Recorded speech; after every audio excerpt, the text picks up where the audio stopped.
నెల్లూరు జిల్లా ఉదయగిరి నియోజకవర్గం ఉదయగిరి తహసీల్దార్ కార్యాలయంలో ఎన్డీఏ కూటమి ఎమ్మెల్యే అభ్యర్థిగా కాకర్ల సురేష్ నామినేషన్ దాఖలు చేశారు. ఈ సందర్భంగా కాకర్ల సురేష్ మీడియాతో మాట్లాడుతూ, నా మీద అభిమానంతో ఇన్ని వేల మంది ప్రజానికం నా నామినేషన్ కు మద్దతు తెలపడం చాలా సంతోషంగా ఉందన్నారు. ఉమ్మడి ఎంపీ అభ్యర్థి వేమిరెడ్డి ప్రభాకర్ రెడ్డిని ఎమ్మెల్యే అభ్యర్థిగా పోటీ చేస్తున్న తనను అత్యధిక మెజారిటీతో గెలిపించాలని ఆయన కోరారు. వేమిరెడ్డి ప్రభాకర్ రెడ్డి ఎంపీగా, నేను ఎమ్మెల్యేగా గెలిస్తేనే అనుకున్న పనులన్నీ సాధ్యమవుతాయని, ఇప్పటి వరకు ఎంతో మందిని గెలిపించారని, ఒక్క అవకాశం ఇచ్చి ఆదరించాలని ఆయన కోరారు. ముందుగా వెంజమూరు నుండి భారీ ర్యాలీగా బయలుదేరి నామినేషన్ దాఖలు చేశారు.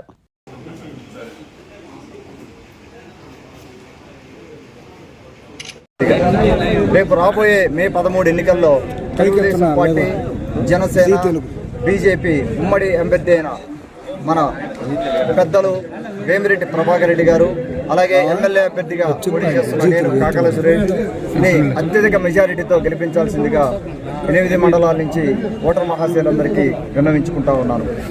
ఈ రోజున మేము డోర్ టు డోర్ కార్యక్రమంలో గత 4-5 వారాలుగా డోర్ టు డోర్ కార్యక్రమం జరుగుతూ ఉంది.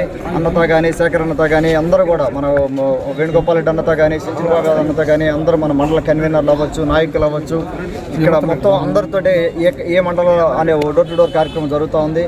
మేము వెళ్ళిన ప్రతి డోర్ టు డోర్ కార్యక్రమంలో చాలా వరకు కుటుంబాలతో కలిసి కూర్చోవడం జరుగుతూ ఉంది, వారి సమస్యలు వినడం జరుగుతూ ఉంది. ఒక రకంగా ఈ రోజున ఇంత ఎండాకాలంలో సమస్యల వలయంలో అన్ని కుటుంబాలు ఉన్నాయి. కనీసం తాగునీరు లేని పరిస్థితి కొన్ని గ్రామాల్లో.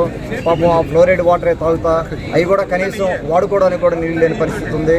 ఇవన్నీ ఇంత అరాచకంగా దాదాపుగా గత 5 సంవత్సరాలుగా కనీసం నీరు, తాగునీరు, ఎండలో తాగునీరు కూడా గ్రామాల్లో ఉందా లేదా చూసుకోలేని బాధ్యత గవర్నమెంట్ మీద ఉంది.